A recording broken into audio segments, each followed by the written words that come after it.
Welcome to Vegan Business Talk with Katrina Fox, author of Vegan Ventures, Start and Grow an Ethical Business.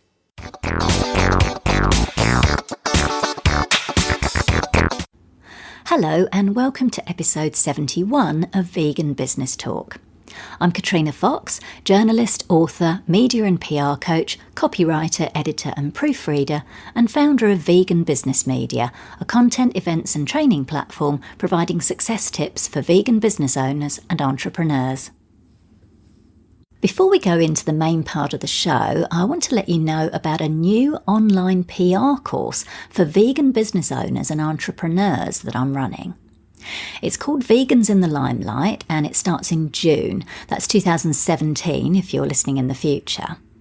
And you'll learn how to get free publicity by getting yourself featured in the media on a regular basis. Now, the course is particularly for vegan professionals who can't afford to hire a PR firm or a publicist at the moment. And I'm running it because I see so many vegan business owners, authors and entrepreneurs missing out on golden opportunities to get into the media, either because they're not confident in approaching journalists because they don't have the skills, or they're pitching the media the wrong way. So I'm going to share with you the strategies and techniques for how to do your own PR. The course is tailored specifically for vegan business owners, so there'll be downloadable templates, case studies and bite-sized video training. You'll be able to post questions on the learning platform, which I'll personally respond to, and there'll also be 3 live group calls you can jump on to ask me anything about getting into the media, and I'll give you answers specifically for your business. So you're not going to be left to struggle along on your own with the course. So if you're keen to get your vegan brand in the limelight, head over to veganbusinessmedia.com, where there's a link to the course with all the details. And I'll also put the link on the show notes page. In this episode, I interview Brenda Morris, a certified financial planner from Humane Investing in Virginia. Armed with just a notion of wanting to help people, Brenda changed her major 5 times over the course of 4 years, ending up with a double major in English and psychology from the College of William and Mary. Now, despite no intentions of entering the finance industry, Brenda began her career in banking, helping clients with both lending and investment needs. After spending over a decade in the financial industry, she left the corporate world in 2009 and founded Humane Investing to provide people with expert financial advice on how to achieve their dreams and live the life they want while investing ethically in regards to people, animals and planet. Shortly after founding Humane Investing, Brenda began working as an investment advisor representative through First Affirmative Financial Network, a group of investment professionals committed to sustainable, responsible impact investing. In this interview, Brenda discusses why financial planning is important at any age, especially for vegan business owners, the difference between a certified financial planner and a financial advisor, what a financial planner does, how financial planning allowed her to go 5 years without making money while building her business, how she's influencing the financial industry towards ethical and vegan investing, and much more. Here's the interview with Brenda Morris of Humane Investing. Hello, Brenda, and welcome to the show. Thank you for joining me. Hello, Katrina. Welcome. So the first question I kick off with everyone, as you know, and I know you've been listening to the podcast, is the why people run their mission-driven, ethical businesses. So tell me about yours. What's the why behind Humane Investing? Well, I love that you ask that because I'm not a business owner entrepreneur by nature. I come from a long line of people who literally raised their children, stayed home, and I thought I would follow in their footsteps. And when I found out there was this need, I felt that it had to be taken care of by somebody. And I didn't know if I was the right person, but I didn't feel like I really had a choice. So when I found out there were so many vegans that wanted to invest with their values, but nobody was really doing this yet, I said I have to do this until someone else who is better or better, someone else who can do it probably with better intentions than I am, takes over. And that has not happened yet, unfortunately. But I'm very optimistic. As the demand continues to increase, I think there'll be more competition. Wow, that's interesting. And I love that you've done that as often a lot of people do. It's like when you look for something to find it in the market and it's not there, somebody has to step up and do it. So I love that you've done that, which is fantastic. So you're as I understand it, so just clarify this for me, you're a financial planner with the First Affirmative Network, and then you also run Humane Investing. So how does that kind of work? Like, is Humane Investing a co-brand or a separate business? Just talk a little bit about how that works. Certainly, that's a great question. My background was with corporate America. I was with a bank for many years, and I came up along the ranks where I got all my licenses so that I could advise people on investment products. And at every step along the way, and I'm sure you've heard other business owners say this as well, I had problems ethically with the way they were doing things. And I was really fortunate that all of my managers at every path I took, they saw where I was coming from, and they would tell me, you can't change the ship. You can't turn a ship on a dime. And I heard that for over a decade, where I would try to do the right thing and have them do the right thing. And I just got frustrated and more frustrated. So when I left, and I'm backing up to what you asked me for a reason, when I left, I didn't know how to attack this the best way. So I was literally in the process of starting my own firm, going through all the compliance necessary to do that, when I was invited to a conference in New York. And it's kind of funny because I was up in New York to showcase my business for the very first time at the Veg Expo. And this conference happened to be in New York City, and it was put on by First Affirmative. I didn't know anything about them at the time, and I figured it was going to be another investment luncheon like I've been through in the past, where they're trying to push an annuity product or they wanted you to sell their mutual fund. And this was completely different. So I was immediately taken with the fact that these financial professionals were all like me, trying to change the world. And they had this vision about how to get BPA out of baby bottles. I didn't even know that was a thing until this conference, I'm ashamed to admit. They had a senator there who was working actively to make that happen. They had somebody who is part of the firm that was working on greening the Empire State Building. So at the end of this day of learning about investing, but more importantly, learning about how to change the world through investing, I walked up to Steve Sheath, who's the president of First Affirmative, and said, how can I get on board? So First Affirmative is a network that does all the investments for me, and they're out in Colorado. Wonderful, wonderful group of people, but they're by and large not vegan. So my company, Humane Investing, uses their products, but then I also do additional screening to try to make them as humane as possible. And I tell everyone, as possible. There's nothing that is perfect yet in the marketplace, and we're working on that actively to change that. Wonderful. Got it. That makes sense. That's pretty cool. Then you obviously meant to be. You were going to a veg fest, and then this happened. That's obviously, it did feel that way. Great timing. That's fantastic. When you say you use their products, what does that mean? So the asset management piece of it is another thing that, again, it's funny that I did not set out to have this be such a big part of my life. I thought I was going to be a financial planner first and foremost, and I've always had delusions of grandeur, so I really wanted to affect the most amount of vegans possible. So I figured with hourly planning, somebody could come to me, see me once. If they don't need to see me again, it could be a decade, it could be 3 years later. Whatever the case could be, they see me when they needed to. But within a couple of years, I found out people more or less wanted their investments managed, which I hadn't anticipated. So they actually do all of that for me. So if someone says, I need help with putting together a financial plan, which happens all the time, I'm trying to decide whether or not to retire. Do I have the funds to retire? But hey, will you also manage my investments for me? First Affirmative does that. So someone can transfer their accounts to us, and it will be managed by them. And then I go through the investments that they're doing and screen them. But because they've already been doing this for many years, they're already using sustainable and responsible investments. Fantastic. Great. That sounds really cool. Fantastic. So tell us a bit, for people who really don't know, tell us exactly what does a financial planner do? Like, it sounds obvious. Okay, people want help with managing their finances, but can you kind of just talk us through a little bit about what a financial planner actually does? Sure, I think that's a great question because I work with people who are literally just starting out. So young people who say, should I use my 401k at work? What if the investments aren't humane? Or I'm saving for a down payment, but I've got credit card debt. Where should I start? More recently, I've had a lot of people who are trying to, I joke, I'm trying to talk them into retiring. People who really are ready to retire, but they're not sure if financially they're in a position to do so. I'm jumping ahead, but I lost a client who I loved very, very dearly last year to cancer. He was an amazing man. He was changing the world. He was a vegan. His family's vegan.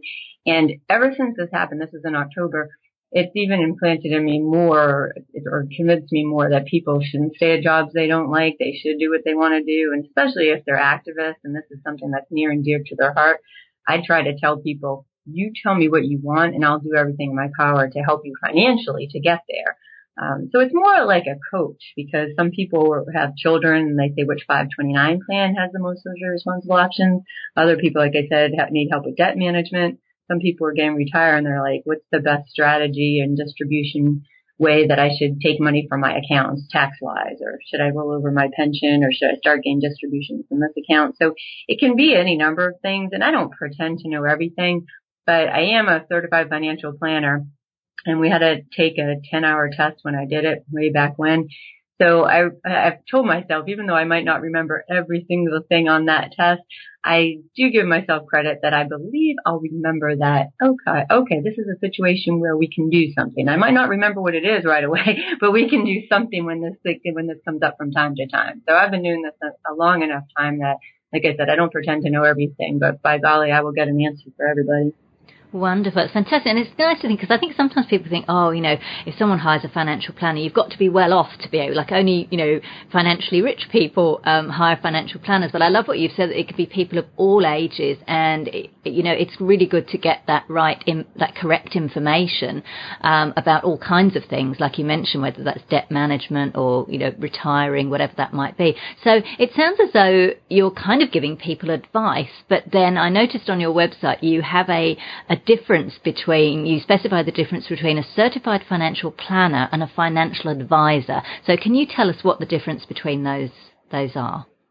Certainly, and this is embarrassing to admit, but when I was with the large firm, I was the only one in the office of about 45 who had my designation as a certified financial planner. And I did not understand for the life of me why more people didn't. And I would tell my office manager, we can encourage people to do this. It's for the good of the company. And I felt like I was always minimized. My concerns were minimized. It wasn't until I left, and this is where I feel very ignorant on this, that I realized had they gone ahead and gotten their certification, they couldn't have pushed annuities on everybody. And annuities, it's not like they're intrinsically wrong, but a lot of times they're very expensive and they make a lot of money for the salesperson. And that's what they are, salespeople. So I wouldn't do that. I refuse to do that. And it's not to say that people who don't have their CFP aren't ethical. That's not the case at all. But where I was, I saw this happen all the time where I can't think of the expression where if you're a hammer, everyone looks like a nail. So they had it drilled in them that this was the best thing for people. So they were going to find a way to make that part of the conversation with every client they had. So a financial advisor can be someone who passed a Series 7 and now they're selling investment products, versus a fiduciary where we're going to put our client's best interests first. Okay, wow. Now, for those who are completely financially non-literate, what do you mean by annuity?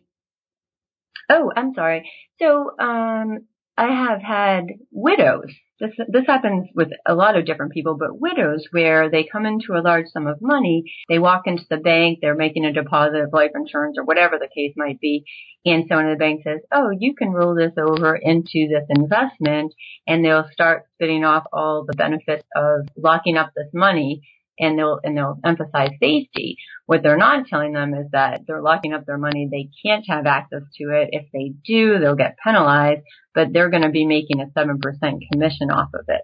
So it's not that it's always a bad thing, but 9 times out of 10, or probably even more than that, to be honest, it's probably not the best alternative for people, especially if you're going through transition. I tell people don't make any big decisions with your money so that you can decide. If you decide you want to sell your home, move, you'll have that option and have liquidity.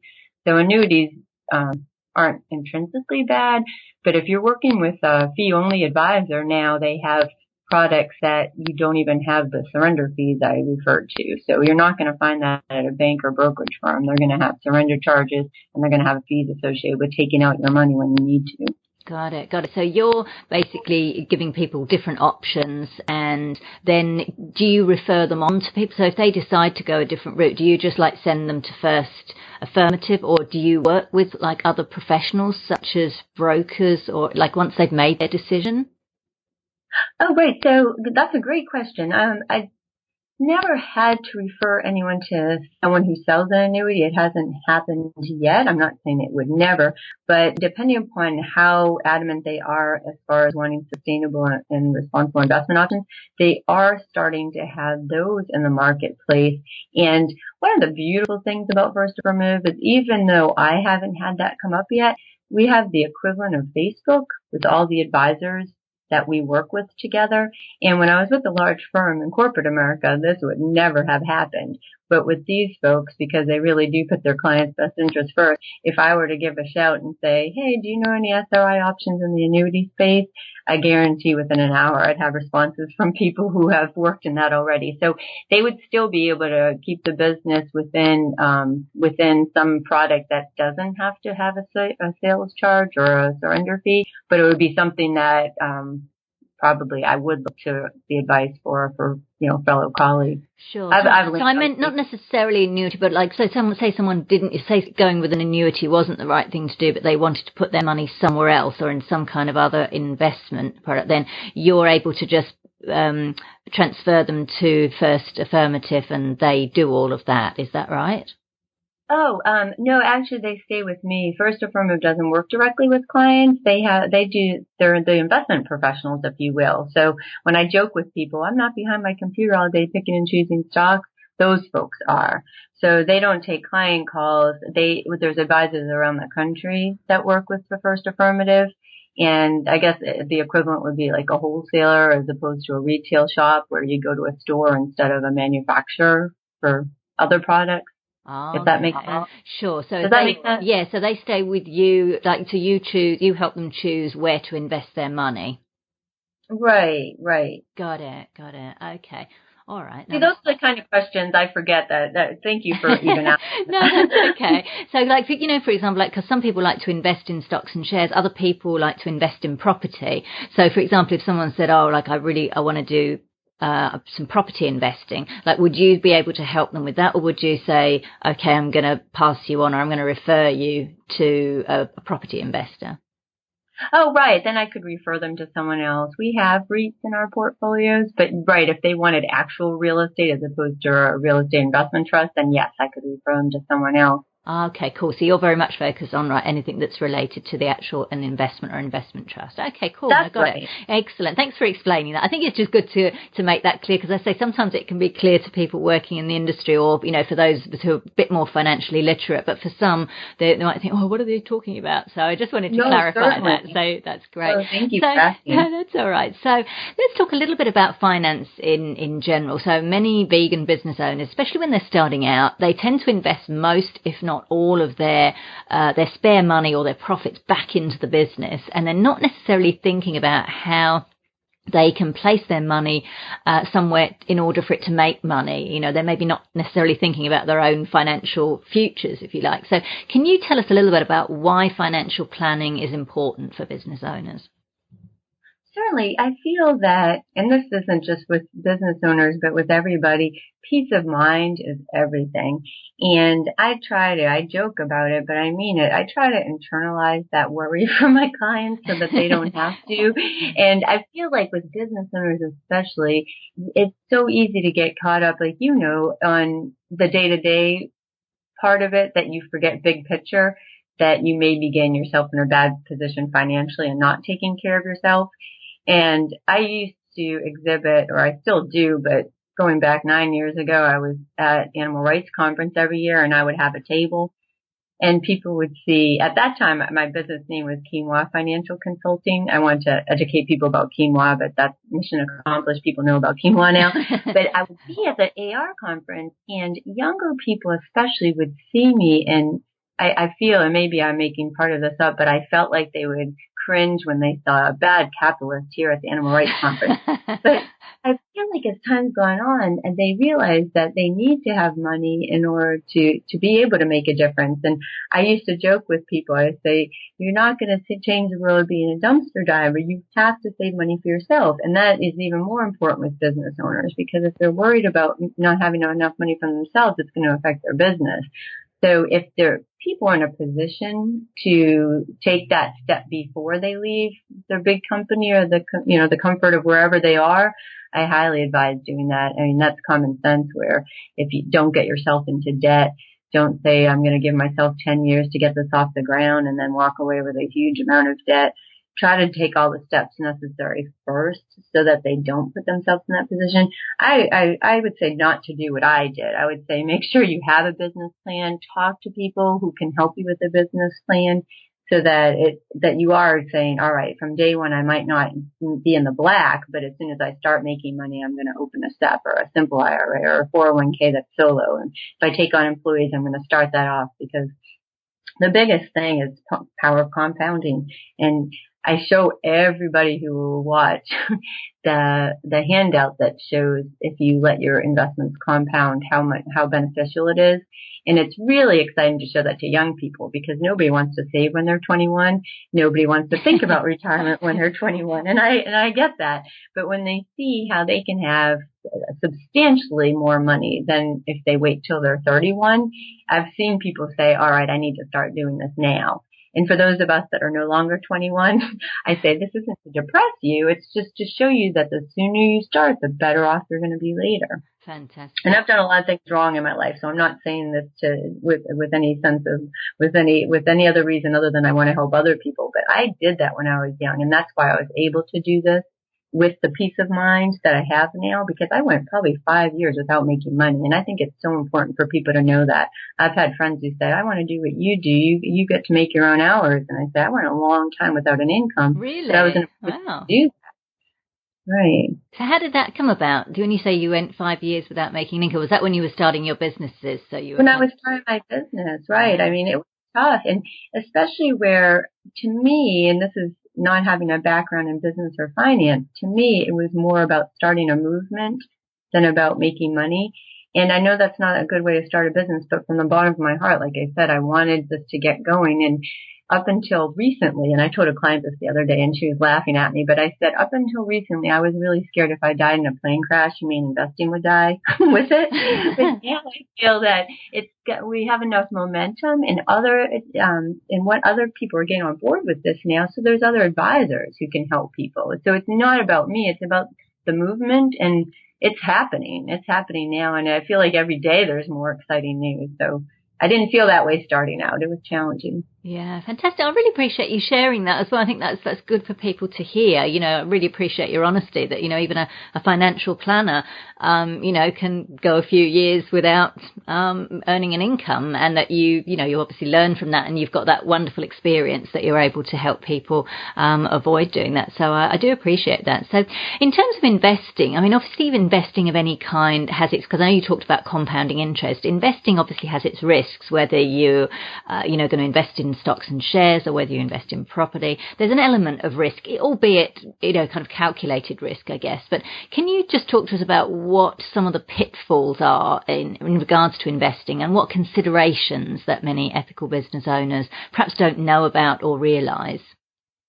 Oh, certainly. Well, I'm like you probably have gathered, I'm very conservative. So I tell folks not to take a lot of risk, and that way they're not going to be worried all the time. And it's no fun running a business if you are going to be worried all the time. But I mean, definitely I would say, insurance, like have errors and omissions insurance to make sure that if anything happens, you are covered. And I can't tell you, and you've probably seen this too, how many people don't even know to do that. Even if you don't plan on making any mistakes, it's good to have that there just in case. And just in general, putting money away for a rainy day so that when business isn't doing well, that you do have that money to fall back on. Got it, for sure. So what would you say some of the mistakes business owners make when it comes to finances? Probably not doing that. If they haven't saved adequately and they take that step, and then I've seen quite a few friends have to go back to work. And I felt that it's not a bad thing. I love that they realized that before it was too late. But when they start a business, maybe it wasn't well thought out, or maybe it was, and it just didn't catch on as quickly as they had hoped, and then they have to go back to their day job. And I don't know that, like I said, that that's always a bad thing. I know emotionally it feels like a setback, but I just don't believe in failure. Like, keep going. If it's a good idea and you're very passionate about it, keep going. But at the same time, sock away money, sock away as much money as you can, and lower your expenses. I had a client who was smarter than I am. I'm sure she was. She was a very bright woman, but she was out of work and she was still spending $600 a month on a personal trainer. And I said, wow. I'm not a rocket scientist, but really you need to cut down your expenses. And she said, but the trainer makes me feel good about myself, and they always say you need to feel good about yourself. I said, you're not going to feel good about yourself when you're homeless. I said, I love you, but you need to cut your expenses. So that's where I feel like a lot of times my job is also as a coach, where I'm not telling somebody something they don't already know, but you just need somebody to nag you. And I also think it's because I don't have children. I nag the heck out of people. And I've had so many people thank me because they said, you really stayed with me. I said, that's what I do, for better or for worse. So I don't know that anyone else always appreciates that, but my clients do, because I do. I really do care about them, and I want them to be okay. Fantastic. I just wanted to go back on something, because I remember as you mentioned something earlier, you mentioned a 401k. Now, just for our international readers, can you just briefly explain what that is? Is it like a pension, like a private pension fund kind of thing? Yes. Cool. Yes, thank you. I thought it was, but I just wanted to clarify in case, because we've got listeners from all over. No, that's okay. A lot of times the employer will sponsor a plan for people, and younger people especially don't always take advantage of the match if they don't think the options are ethical. And I tell them the same thing I tell everybody else, where I respect that that's what they want. They want to have the best investments possible. I say, if you're turning down free money, that's not going to help you or the animal. So if you have a company sponsored plan and they offer a match, I tell everyone, take it. Put money in and take it. Got it. Fantastic. Thanks. Now, raising capital, it's one of the things that many vegan business owners struggle with, whether that's to start up a new venture or to maintain an existing one, to have a bit of a cash injection to help it continue. Just curious, and this might be slightly out of your field, because I know you focus on investments, but I'm just curious, in your experience, what tips and advice could you offer in this regard? Well, you're right. It's completely out of my field, but I didn't know that it was when I first got started. So when people would ask me, I was scouring the globe looking for people who can help business owners. And probably the people I've met are the same ones you've already heard of. But this past December, I was invited to speak on investing at Woodstock Farm Sanctuary up in New York.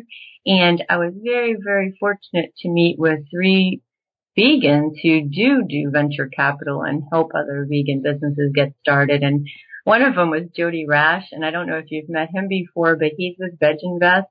Brilliant man. I met him when, goodness gracious, he was about to start a equity fund for vegans, and I think his timing was 2008, so it was a tough environment.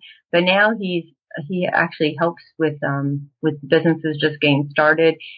It's Veg Invest. And then Liz D, she's part of this. Liz. Yeah, she's been on the show. Oh, she was wonderful. She was a doll.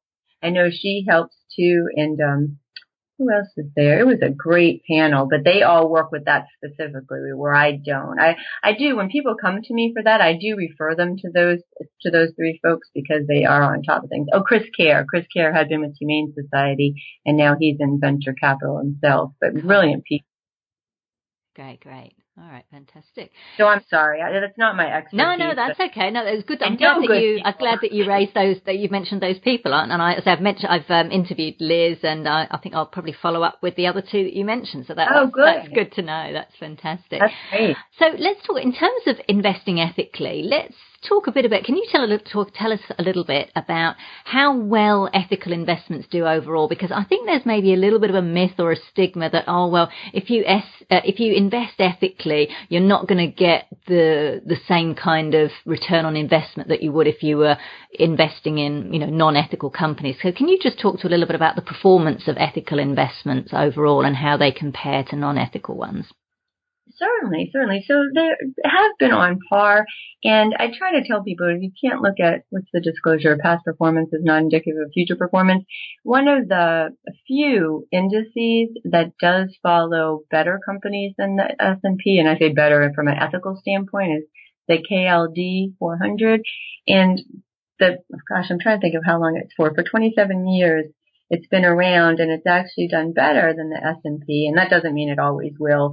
But sometimes when people say ethical investing, the part that I feel is where I cringe is that not all the funds that call themselves ethical are ethical to you and I. But so to preface it with that aside, there's now enough funds that you really can have a diversified portfolio and have emerging markets in there. Again, to the extent possible. I full disclosure, nothing's perfect, but to the extent possible. And there are funds that you have. There's large companies, small companies, mid-sized companies, real estate investment trusts, and like I said, they're all over. They run the gamut now.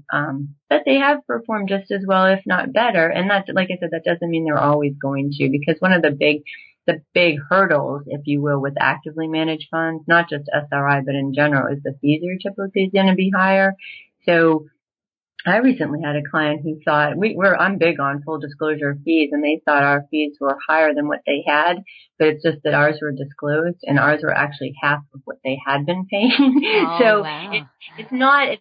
They were shocked when I showed them that, because I tell everybody everything up front, almost to a fault sometimes, so that they know 100% what they're getting into, but not everybody else does that. So performance-wise, once you get over the hurdle of fees, which comparing apples to apples, SRI funds generally are more expensive because there's more rigorous screening involved. I'm okay with that, and people I work with are okay with that, but I'm very, very optimistic that those fees are going to continue to come down. It seems like almost every week now, another fund family announces that they're reducing their fees. So that's a good thing. And I think that comes to scale, because as they get bigger and more people are interested in it, they have the ability to do that, where that wasn't always the case. Fantastic. And just to clarify, SRI investment stands for socially responsible investment. Is that right? Katrina, shame on me. I'm sorry. Okay. Historically, that's horrible. Historically, yes, it used to be socially responsible investing. Now, the term has evolved in a lot of forums that address responsible investing to sustainable and responsible investing. But everybody and their mother is getting on board now, which again, I think it's a good thing. You can question their motives, because a lot of these firms were not into it, but they think, oh, now I can make money. People want this. So it's not always wonderful, because you can say they're diluted, and a lot of them hold McDonald's, but they're moving in the right direction, and I embrace that. But yes, you're correct. Sustainable or socially responsible. Sustainable. Oh, okay. Well, let's hope that, maybe you and I do another interview in maybe 10 years' time or 5 years' time. We'll be able to talk about VI. We'll have a nice little acronym of our own, vegan investing. That's my goal. I always say, as soon as all the SRI funds are vegan, I can rest my hat. I can focus on something else. I can leave everyone alone. But that's my job in the world, is I'm trying to get all the SRI funds to become vegan. And have you heard of the group FAIR, FAIRR? Yes, I have, yeah. Because of them, I love them, but because of FAIR, I've been able to have an action item associated with bothering these mutual funds, because historically I would, call them, email them and say, do you screen for animal welfare issues? Do you screen for animal rights issues? And it was kind of a vague ask. But now, because of FAIR, I can ask them, have you signed on the FAIR initiative? And a couple of the funds, it was wonderful, because the ones that hadn't been on board in the past, they want to be associated with FAIR, so they signed the initiative. And I've enjoyed so much, contacting them and saying, we're going to give preference to funds and to money managers that are actually on board with FAIR. So I love that group. I was able to meet them in New York as well. So I just can't thank Jeremy enough. I feel like he's doing everything I had been doing, but with money behind him. So it's a wonderful group. Oh, that's great. Because I was going to ask you actually how you're perceived in the industry. Because I know for some service providers, who are vegan, but, working in a non-vegan industry, a non-vegan world kind of thing, that they can be perceived as, a bit weird, or, someone who's a bit strange, and perhaps, they don't want to deal with them kind of thing. So I'm just kind of curious how you're perceived in the financial sector as a vegan running an ethical investment business, and whether it's presented any particular challenges in regards to your business. Indeed. Indeed. So when I started with First Affirmative, I flew out to our first conference, and I hadn't met these people bar that one experience in New York, and I loved them. them. Like I said, I thought the world of them, but I did not know how vegan friendly they were. So we're at our very first conference and we're going down the buffet line at lunch, and they always have a beautiful buffet. It's catered. It's very nice, and all these 5-star hotels. And I saw Morningstar meat. And I said, oh my goodness, this just made my day. And I can't remember if it was vegan or veg, but I was so impressed that they had it. But then, lo and behold, the further I walked, I see a carving station. So I was appalled and hurt and sad and disappointed. And to answer your question, I felt like a thorn in their side for years now, because I was always bothered trying to raise the bar, and I felt like they were tolerating me. And up until recently, I feel like they're starting to embrace it now too. So there was one woman who at one of our conferences, I used to be very shy, but I stood up at the end of the conference and I said, I challenge us to raise the bar for our industry and at least serve vegan meals when you're at an SRI conference. And it was funny because I was really nervous when I did that. I sat down and a woman next to me took the microphone and said, no, I agree with Brenda. We should do that. But then the next day, a woman that I didn't know very well, she said, please don't take away our meat. And I said, really? We're at a conference for environmentalists who are trying to change the world. And she goes, I can't go a day without meat. And lo and behold, last year she said, I'm trying it. I'm not going to promise I'm going vegan, but I'm trying it. So even people who were not, I felt like I don't know, you've probably seen this before too, where their defenses are up, especially since they are good people and they do care, but this one thing has just stood in their way of, of everything else. I feel like they're getting on board more. So I see what I want to see too. I'm very guilty of that, but I feel like they're coming around. Oh, that's really good to hear. I was so glad you shared that story. And we never know, actually, like when people are going to change. I recently just shared something on Facebook from the website Free From Harm, and it was 16 former meat and dairy farmers who've turned vegan activists. And I just thought that was so cool, like the way they just put them all together in this list. And it's like, that's what I mean. It's like sometimes it's the most unlikely person you would never think of that will just suddenly have that epiphany and go, okay, that's it. So I think it's lovely that, and it takes people like yourself, Brenda, to be able to have that confidence to stand up in a room full of people, 99% probably of whom are, meat eaters who don't question these things, to actually say, you know what, we can do better. And it's really important because it's voices like that, particularly in those industries, like you say, finance industry tends to be a bit conservative, to actually have the courage and the confidence to stand up and say that. And you can really make a difference. Like just having that woman shift from going from don't take away my meat to, you know what, I'm going to give it a go. So really a huge kudos to you and anyone else that does that in these industries. I think that's It gives me chill bumps. I feel like, we're getting somewhere. So no, thank you for saying that. That's great. Now, as a service provider then, Brenda, I'm just curious, is it just you? Like, are you like a solopreneur, or do you have any staff that you work with? No, it's just me. So when for trading and anything investment related, I rely on First Affirmative, and they're wonderful. But no, it's just me. So when I'm doing a plan for somebody, if I have back-to-back people wanting them, I have to tell them, it might not be till next week. But the good thing is I enjoy working, so I do work a lot. Cool. Got it. And so approximately what percentage of your customers work with you or seek you out because you're vegan compared with non-vegan ones who just love your service? Oh, great question. Up until recently, I would say 99% of the people found me because my website's very obnoxious. I say right in the beginning, are you a vegan? Do you strive to change the world? So I think I screen people out who aren't on board already. But recently, I think because perhaps the CFP has been doing some marketing on their own, I've had people who aren't vegan or vegetarian reach out to me. And that was interesting because way back when I started, I said, I really just want to work with vegans because I love that I know that we're making money for people who aren't going to spend it on steak. And the reverse goes too. I think people like knowing that their fees are going to me and I'm not going to be spending what I make on a steak dinner. So it goes both ways. But recently I've started having people who aren't vegan. And it's funny how they will bring that up in conversation to let me know. But they say, I don't mind that you are, but do you mind that we aren't? So it up until now, I'd have to say 99% of my clients were all vegan or veg. At least one of the spouses were too, and that's how they found me. Look, most of them would find me looking up vegan investing or I've met them at conferences because I've been doing this for so long. I've been tabling all over the place and speaking. Every place I was asked to speak last year, I went. So Veg Fest and Summerfest, and wherever I could, I would get in front of people, letting them know if they don't use me, make sure that they tell their advisor that this is something that's important to them, because that's how change happens. Got it. Thank you. Now, there's a couple of things that came up there when you said that. So my first question would be, so when you decided, okay, you're going to work exclusively with vegan people, so did you have enough clients? Because I know that's something that a lot of vegan service providers are curious about, and they wonder, look, if I go after a vegan market, is there enough business for me to exist? No, hence the 5 years with no income. No. But that's why I was really adamant about it too. So I probably could have done better sooner.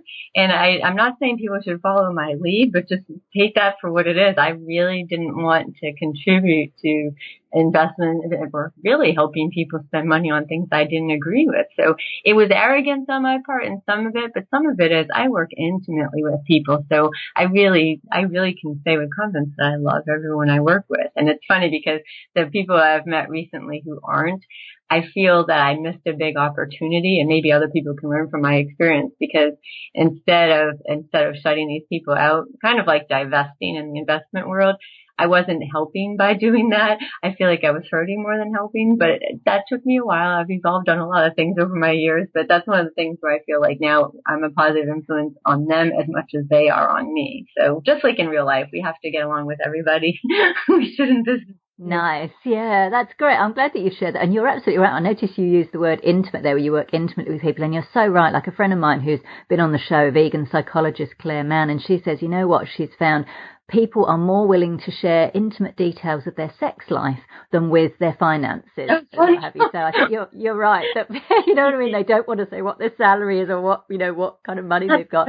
So I think you're absolutely right there. So when you say, so now you've started working with these non-veg people, and you said that they say to you, I don't mind that you're vegan. Do you mind if we're not? So what do you say to them? How do you respond to that? Well, it's funny because I tell them that I'm going to be obnoxious. And when I say obnoxious, not to them, but I'm representing them. So when I'm approaching a fund family and I say, and this happened recently, we have a fund in our portfolios that owns Marine Harvest, which is a seafood company.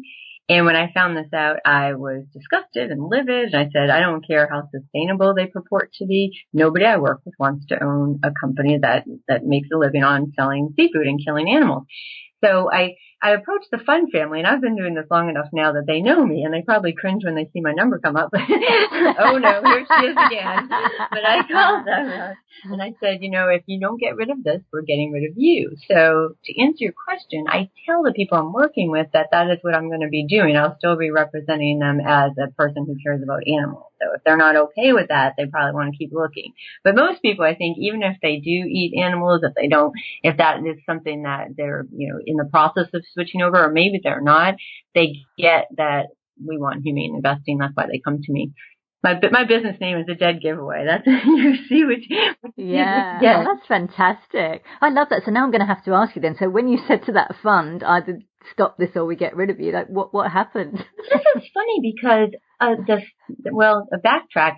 This happened a few years ago with a different fund family, and they didn't sell it. I didn't have enough clout with them that they cared. So I told them we're selling out. So we did. And lo and behold, this is probably 3 years ago. When this happened now, the gentleman with whom I spoke, he took my concerns very seriously, and he was actually meeting with the president of the fund family to discuss, well, not just that, but other things too. But he said, we'll talk about it. They did not sell it, but I told him we're going to be selling it. I told him which fund we were replacing him with. And ironically, it was the fund that had owned an offensive holding a few years ago, but they recently joined the FAIR initiative at my urging. So I feel like they're evolving, and like I said, I don't want to fight with these companies. They were all trying to change the world, but this is one thing where we're just not going to agree that McDonald's is sustainable. It's still, there's an index called the DSI, and it's one of the few SRI indices. I hate to keep using acronyms, but DSI is an ETF, and they own companies, and one of the companies they own is McDonald's. And I naively thought I could get them to drop it. but a lot of the firms that own it, they keep, McDonald's is moving in a great direction, and I say they still, they're not what I consider sustainable or humane. In any way, shape, or form. So we still have a ways to go. Cool. Yeah, but it's great that you're doing that. You're planting those seeds in there. At least you're getting them to have the conversation. And, I think all change comes from, it starts with one conversation and then that builds and builds and builds. And who thought, I never thought in my lifetime we'd be seeing the popularity of veganism and plant-based eating in my lifetime, right. So it all comes from, those first conversations. So that's fantastic. Now, you mentioned, let's talk a little bit about marketing in terms of marketing your own business as a service provider. So I noticed you've already mentioned that you do a lot of speaking gigs. So you go to Veg Fest and you table or you have a stall or a booth. So that's obviously, I guess, been an effective way for you to let people know about your business. What other forms of marketing have worked for you, Brenda? Well, one that I hadn't anticipated was our local meetup group. So when I first left my big firm and I was getting started, this is embarrassing too to admit, but I did not know what SRI was. So when you asked me, shame on me for not bringing it up, because the president of our Veg Society here locally in Richmond, Virginia, she asked me to come and speak to our group on that. And I said, Lois, I'm flattered. I would love to, but I know nothing about SRI. So this was back in 2008. So I threw myself into it because almost any time there was an outreach event, I was out there tabling, giving out vegan literature, but then going back to traditional investments the rest of the week. So I'm so grateful to her, and I tell her this every time I see her, that she's the one who opened my eyes to it, the contradiction of what I was doing. And I feel like people now, once you see it, kind of like going vegan itself, you can't just suspend your values out of convenience. So everyone has to invest. I tell people this isn't one more thing to add to your plate. Everyone's busy. I get that. So it's not, oh no, now I have to do vegan investing too. But I'd say you already have to invest. Why not use investments that are at least trying to change the world in a good way?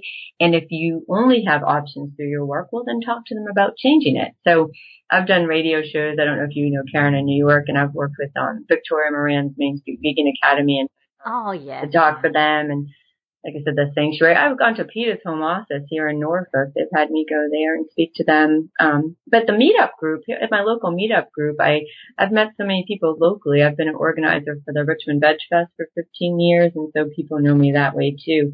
And that's why I think it is funny, because like I said, I didn't start this out. I hate when when I had someone, he was a financial advisor, very nice person, but he's like, how can I meet people? I said, I can't stand people like you to go to groups that are trying to meet people. I mean, I've already know the people. That was the easy part. It was the business part that was the tough part.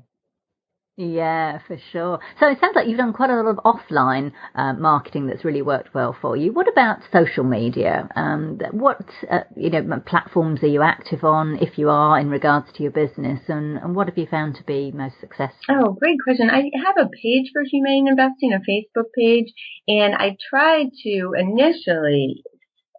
make it as a resource for other financial advisors. Talk about a bad business plan. I was trying to encourage everyone else to do what I'm doing.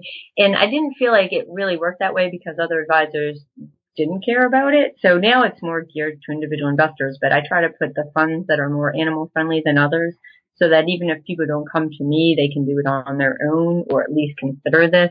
But I'm pretty active on the Humane Investment page. I remember some marketing guy who they go around trying to lift their business, and he said, I was going to ask you if you need help, but you seem to be on there a lot. So I do try to put stuff on there. And, there's good news all the time.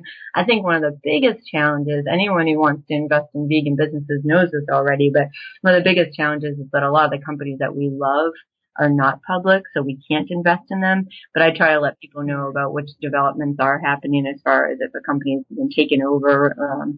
The big one, Silk Milk, where they had been with Gene Foods, and then they spun off to White Wave, and then recently Dannon, they took them over. Yeah. So I think I try to let people at least know those kind of, I call them hurrahs. You probably knew about this one too, but was it last year? Green Century, one of the mutual funds that we use, they approached Tyson's and they said to them, how are you going to address the impact of so many people going veg? Yeah.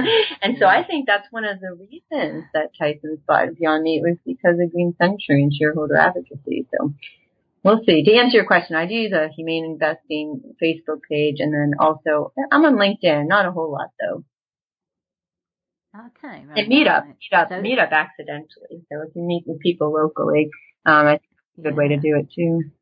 Yeah, no, that's good to know, because there's nothing quite like it actually in I love being online. I think it's fantastic, and I love the way it connects people globally, but there's nothing quite like that in real life connecting. And it's funny you said that. Tonight actually I'm actually hosting a vegan business owners and entrepreneurs meetup in Sydney. We have them a few times a year, and it is just really nice for people to come together and they learn a whole load of stuff. They make those connections, and as well as meeting new people, as you probably know, like you said, you've been running your local veg festival. You've been for about 15 years, and it's when you keep showing up, it's not just about meeting new people, it's about seeing people you already know, and so they start to become friends. So it's not just this old business thing of what can I sell you. You start to get friendly with these people, you start to know them, trust them, get to know what they do, and then often the business aspect comes from that. So I think it's really valuable, I think, particularly for service providers to make sure they do what you're doing and get out there locally, travel as much as they is within their budget and they can to speak at events, because there's nothing quite like getting that real personalized live experience of a person. Right. So that's fantastic. So just move on to the final kind of couple of questions then. What would you say, Brenda, are in running your own business, and particularly when you're, I guess, a bit of a maverick like yourself in some ways, what personal qualities are essential for sustaining and running a business, particularly as a solopreneur?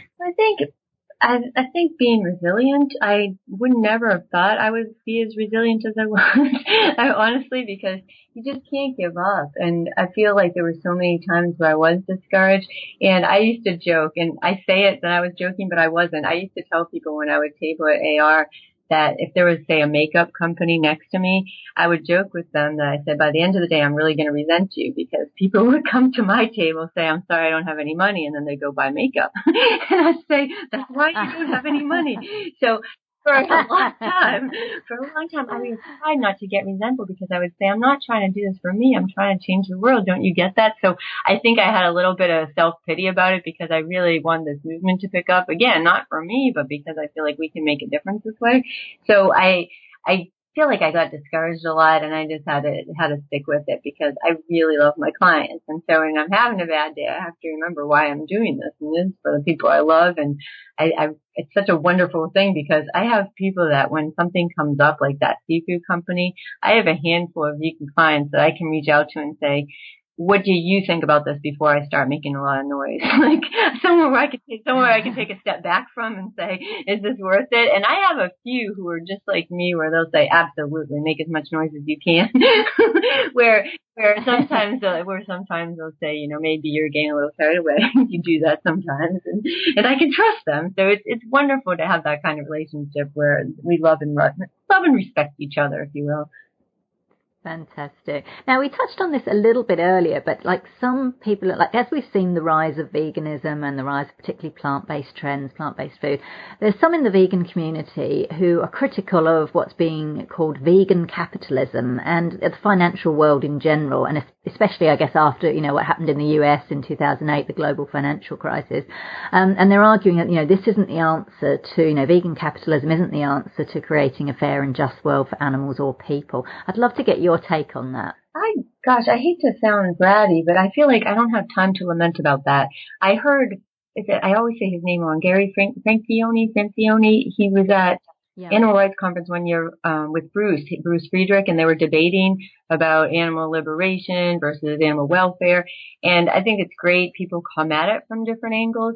But again, you have to invest. So I tell people, if you're not investing, literally, if you have money in a mattress, then this isn't for you. But if for the rest of us who are actually living in the world, we're addressing that, we want to have money when we retire, we want to have money to do things for the world. And a lot of the clients I work with want to say, they want their money to go to animal nonprofits and whatnot. So I tell them, if we're going to do this, we have to do it to the best of our ability, and that's what I focus on.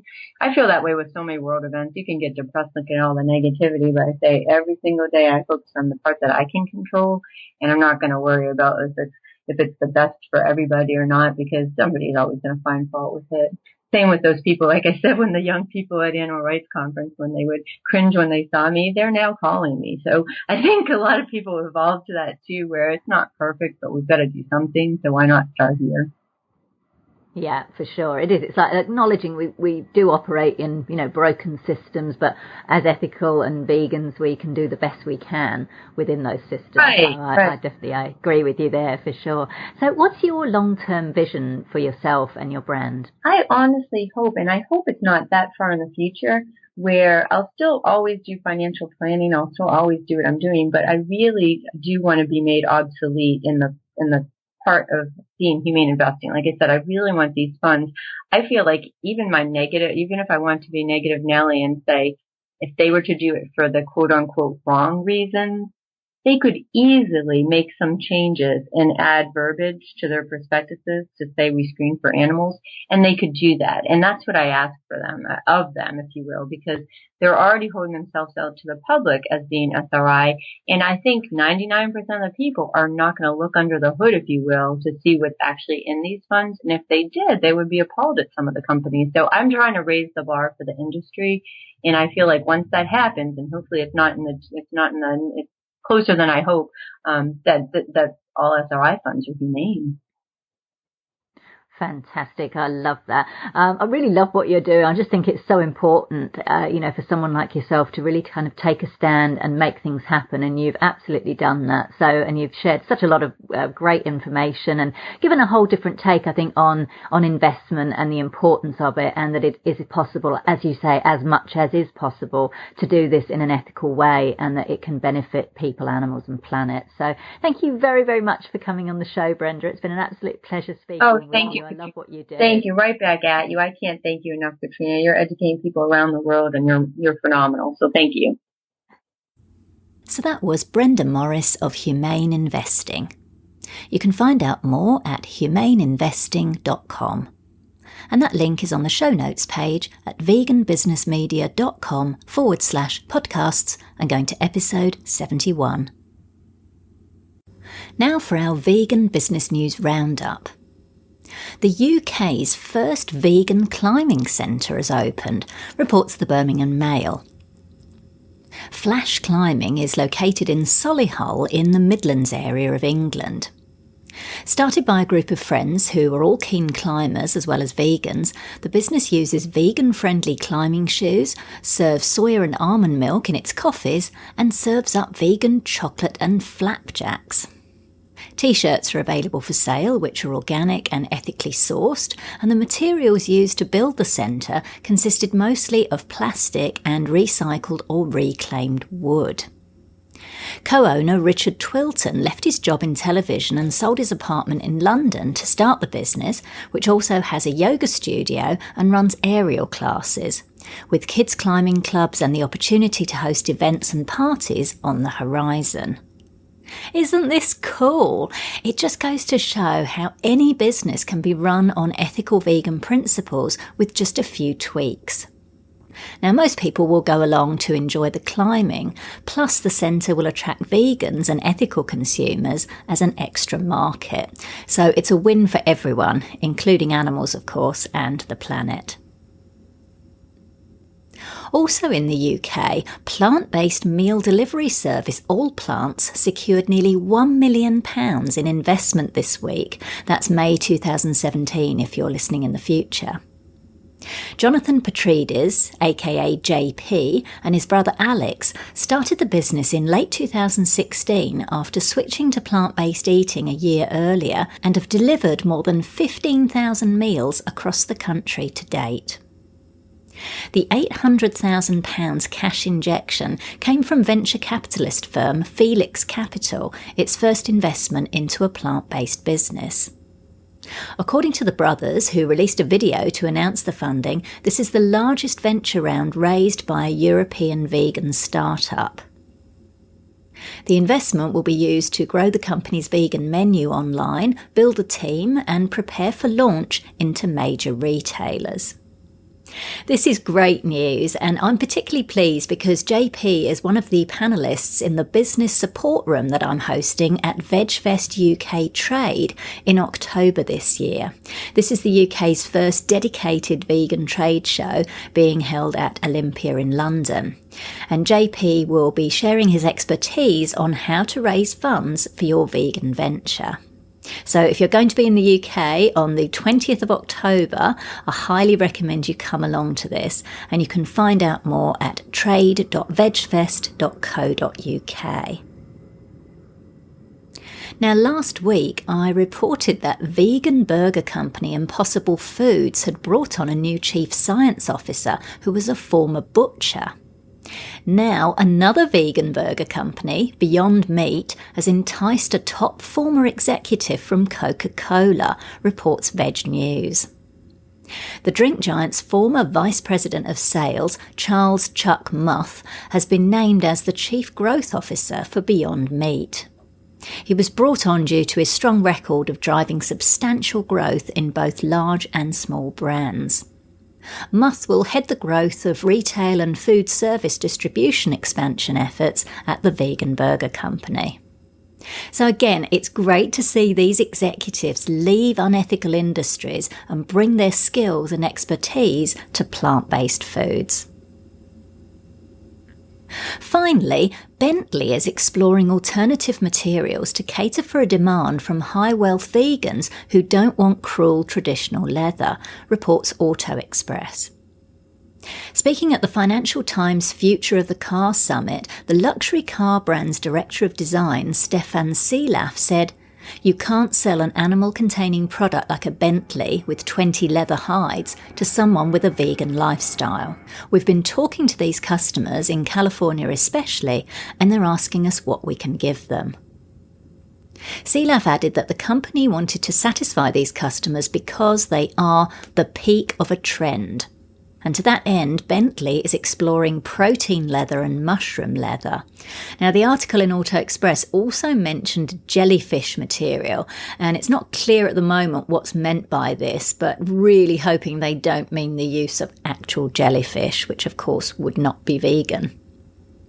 But it's great to see high-end brands starting to realise that luxury doesn't have to be equated with cruelty. So let's hope that vegan leather becomes the norm. So that's it for this episode of Vegan Business Talk. Thank you so much for tuning in. If you enjoyed the show, I'd really appreciate it if you gave it a review and rating on iTunes or any other platform you're listening on. Finally, I encourage you to head over to veganbusinessmedia.com, where you can find more resources, including details of my media and PR consultations, copywriting, editing and proofreading services to help you grow your vegan business. I'm Katrina Fox, author of Vegan Ventures, Start and Grow an Ethical Business, and I look forward to catching up with you in the next episode of Vegan Business Talk. Bye for now.